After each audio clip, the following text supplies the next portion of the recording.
Existem vários tipos de manchas de pele, mas hoje a doutora Adriana Elsner fala das 6 principais.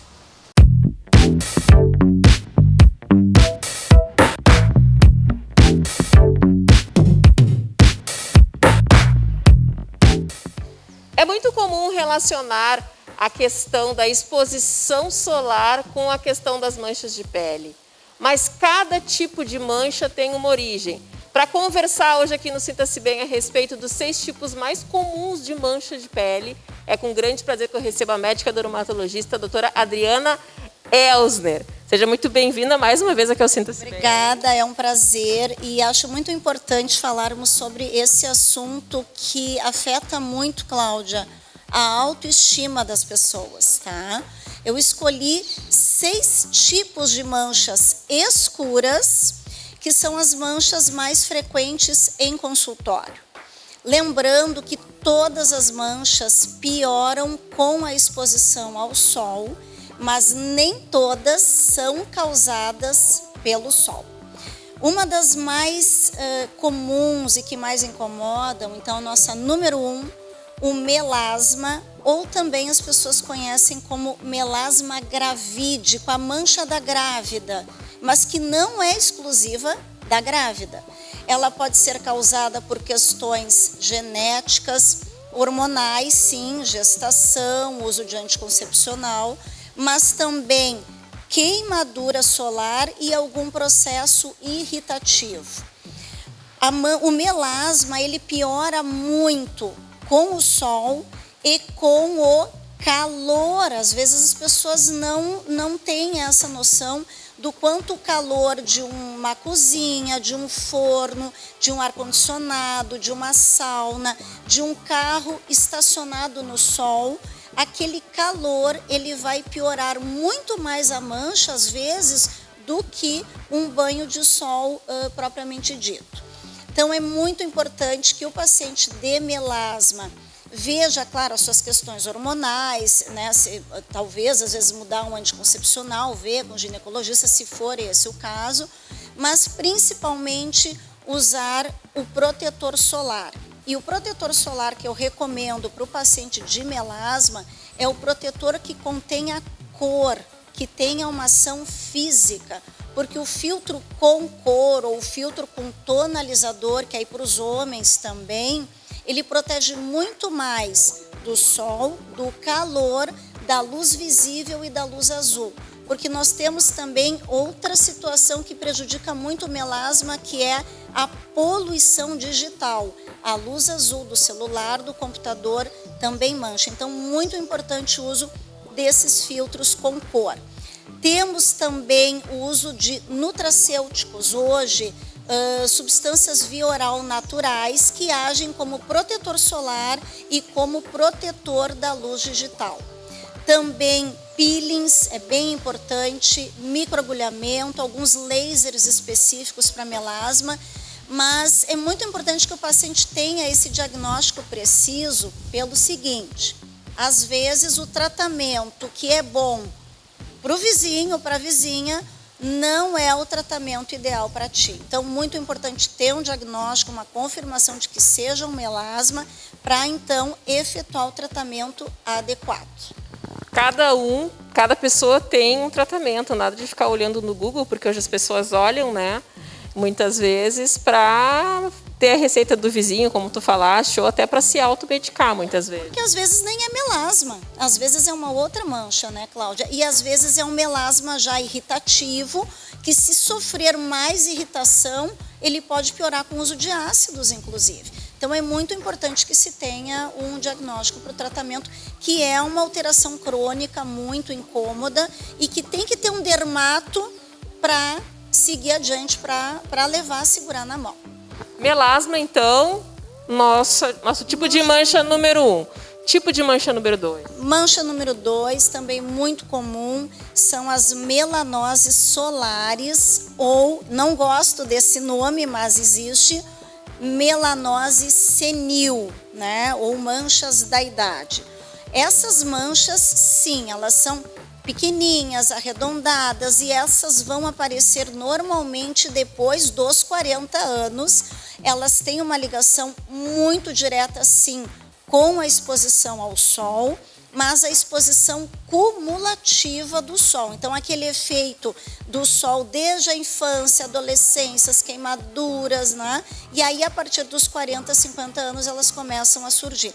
É muito comum o aparecimento dessas manchas no dorso das mãos, que as pessoas se incomodam muito, mas também podem aparecer na face, pescoço. São aquelas manchas mais amareladas que a gente vê nas mãos, assim, das pessoas Sim, mais velhas? É, que tem a ver também com o que a gente chama de fotoenvelhecimento ou fotodano, porque elas vão criando esse aspecto de quase uma ferrugem, porque além da mancha tu tem uma perda de colágeno, pelo efeito cumulativo do sol. Então, essa sim é uma mancha exclusiva do sol, que piora com o sol, aumenta com a idade, tem um efeito cumulativo.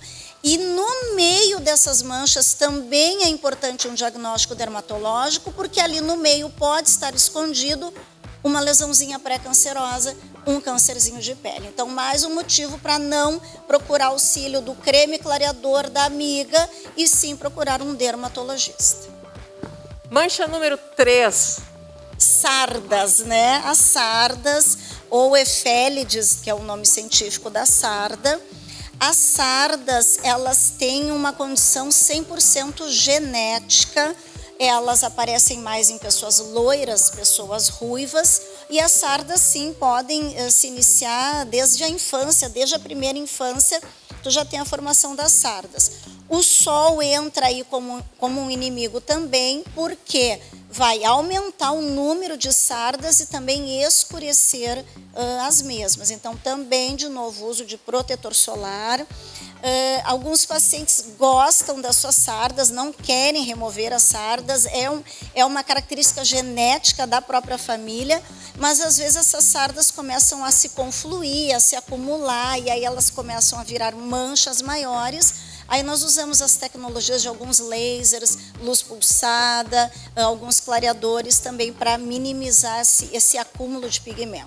Manchas número 4. Bem comum agora no verão. Essa é típica do verão de beira de praia, que é a famosa mancha do limão.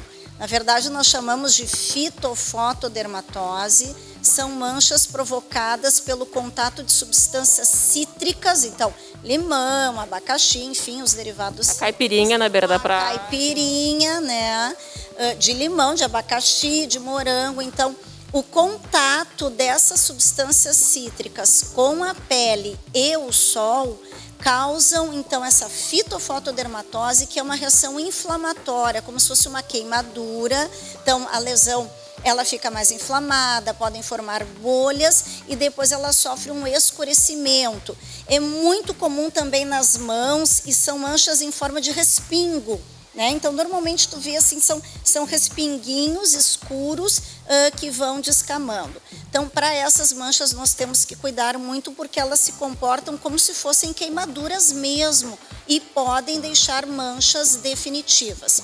Aconteceu uma situação de queimadura com fruta cítrica, lavar, usar muito protetor solar e cremes anti-inflamatórios, e de preferência também procurar auxílio dermatológico. Número 5, nossa penúltimo tipo de mancha. A nossa penúltima mancha é muito comum também entre adolescentes. Na verdade, a gente chama de hipercromia pós-inflamatória. São manchinhas ou escuras ou avermelhadas que aparecem depois de um processo de machucado, vamos dizer assim. Uma casquinha, uma feridinha, mas principalmente, Cláudia, lesões de acne, de espinha, né? Então, paciente com acne que se mexe, que se machuca e que pega sol, não usa filtro, ele começa a formar então essas hipercromias, que tem esse aspecto mais escurecido ou avermelhado, e até mesmo às vezes uma cicatriz permanente. Sexta e última tipo de mancha. Essa não é tão comum comum em consultório, mas até porque as pessoas não procuram auxílio, até por não relacionarem a mancha à situação que causa. Mas são as acantose nigricans ou manchas da diabetes. Pacientes que têm diabetes, que não é controlada, ou pacientes com sobrepeso, com obesidade, formam manchas muito escurecidas, até com uma textura um pouco ressecada, a gente chama de mais grossa, né? Uma pele mais seca, que se formam na nuca, nas linhas do pescoço, da axila, submamário e embaixo do abdômen. Essas manchas às vezes podem provocar coceira e deixam um aspecto, uma estética muito feia para o paciente, é muito incômodo. Então é importante fazer um ajuste dessa diabetes ou também controlar o sobrepeso e o uso de clareadores. Doutora Adriana Elsner, obrigada pelos esclarecimentos. Eu acho que o recado que fica também para quem está nos assistindo é: surgiu um tipo de mancha, tem que procurar um médico dermatologista. Exatamente. É um prazer poder tirar essas dúvidas e sim, procurem, porque o tratamento é diferente para determinado tipo de mancha. Então, é importante ter um diagnóstico. E no próximo, questão de pele, a pauta é a questão dos injetáveis, bioestimuladores de colágeno. Isso, nós vamos desmistificar um pouquinho a questão dos injetáveis, nós vamos falar um pouquinho sobre toxina botulínica, ácido hialurônico e os tão famosos bioestimuladores de colágeno. Aguardem. Bacana, obrigada pelos esclarecimentos.